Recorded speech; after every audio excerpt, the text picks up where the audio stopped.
Alarming story about rising death rates among white adults in America.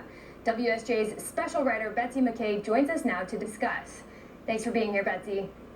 Thanks for having me. As you point out in your piece, this trend is shocking for an economically advanced country like the United States. What is driving the uptick in deaths?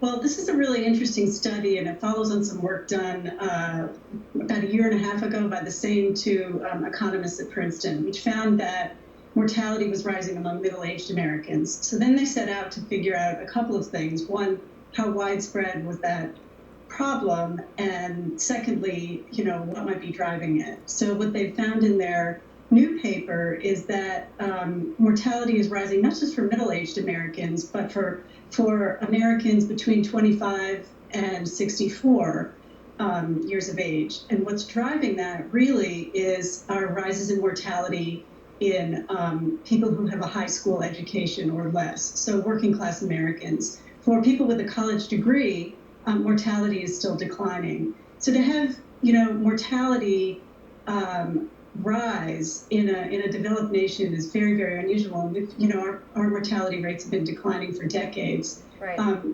They posit a hypothesis which is really interesting. They examined a ton of data, economic data, health data, from national sources, and what they believe is going on is that the types of jobs available to working class Americans have changed since the 70s.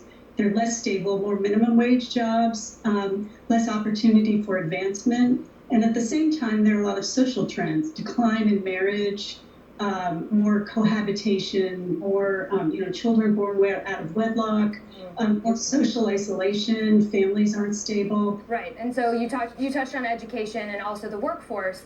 These deaths of despair, especially with the opioid crisis we've seen in America, they believe are leading more white adults to die younger. Is that correct? That's correct. And they do point out that these trends were underway before the opioid epidemic took off. I mean, opioids were really introduced in the 90s, and the epidemic has kind of taken off in the 2000s, whereas changes were starting to occur, before the mid-90s. But the opioid epidemic has definitely accelerated it. And then on top of that, you have alcohol-related liver diseases, and you have suicide. Suicide and opioids are often tied. It's hard to tell sometimes whether a drug overdose was intentional or accidental. Right. Well, it's also interesting because these studies always look at race.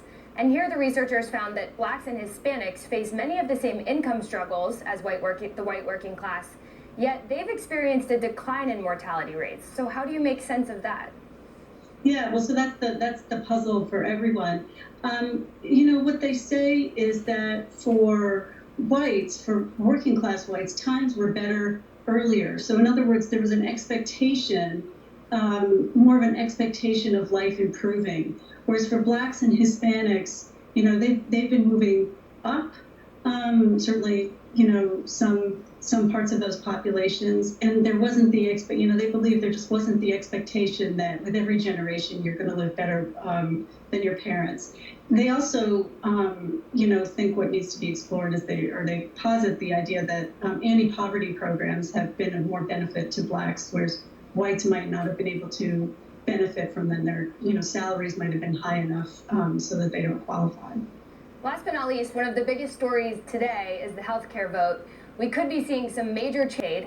Do you foresee those changes impacting mortality rates? Would that play a role in these trends? Well, it really remains to see exactly what they do with the healthcare bill. But certainly, there are those estimates that millions of people could lose coverage, or millions could qualify for coverage that is not as good as what they have now. A lot will depend on what happens with Medicaid, but potentially, yes, you could have a lot of people, including these people, working class whites, as well as blacks and Hispanics, losing coverage if the vote goes that way. All right, thank you, Betsy, for joining us. Thanks for watching, family. Peace and love to you and yours. This is Guru. Until the next video, don't forget to love yourself. I'm out.